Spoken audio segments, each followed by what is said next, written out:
Gabi na noon, mga bandang 10:00, pauwi na ako galing trabaho. Sumakay ako ng LRT sa Recto. Medyo madilim at halos wala ng tao sa tren. Napansin kong may babae sa dulo ng bagon. Nakaputing bestida, nakayuko mahabang. Akala ko normal lang, baka pagod lang. Pero habang umaandar ang tren, napansin ko, hindi siya umaandar. Hindi siya sumasabay sa alog ng tren.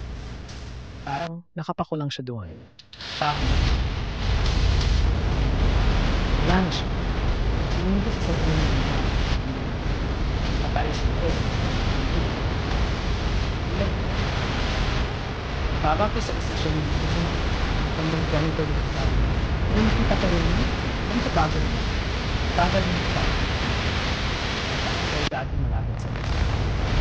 Pero, alam ko, pero simula, yun na,